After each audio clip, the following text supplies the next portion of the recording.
இறையேசுவில் பிரியமான சகோதர சகோதரிகளே, இன்று நம் தாய் திரு அவை மம்மா மார்கரெட் அவர்களின் நினைவை கொண்டாடுகிறது.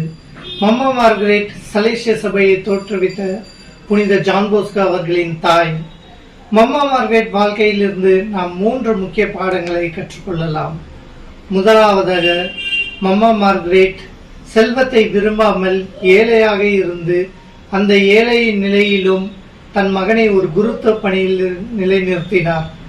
அதற்காக கடினமாக உழைத்தார். உழைப்பின் மேன்மையை அவர் அங்கு நமக்கு கற்றுத்தருகிறார்.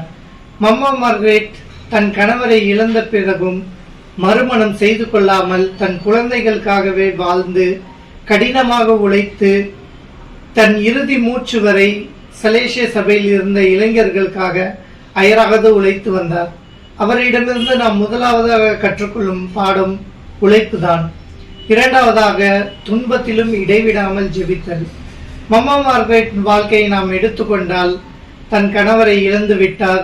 பிறகு 3 குழந்தைகளை வளர்க்க வேண்டும் நிலையிலும் அவர் கடும் துன்பத்தில் இருந்த போதும் இடைவிடாமல் இறைவனிடம் நம்பிக்கை கொண்டு ஜெபத்தில் ஈடு செய்திருந்தார்.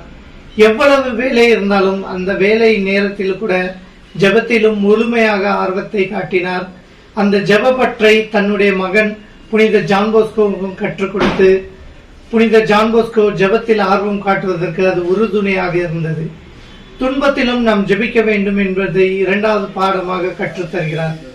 மூன்றாவதாக, அன்னை மரியா மம்மா மார்கரெட் வாழ்வில் இருந்து நாம் கற்றுக்கொள்வது, மம்மா மார்கரெட் புனித ஜான் போஸ்கோவை வளர்த்தெடுக்கும் போது அவரை ஆன்மீகத்தில் வளர்த்தெடுத்து ஒரு தாயாக விளங்கினார். இறைவனின் அன்பு எங்கு வெளிப்படுவது என்று நாம் பார்க்கும்போது ஒரு தாயின் வளர்ப்பில் தான் அது வெளிப்படுகிறது. மம்மா மார்கரெட் ஆன்மீகத்தில் புனித ஜான் போஸ்கோவை வளர்த்தெடுத்ததால் தான் இன்று சலேசிய சபை உலகமெங்கும் பரவி இருக்கிறது.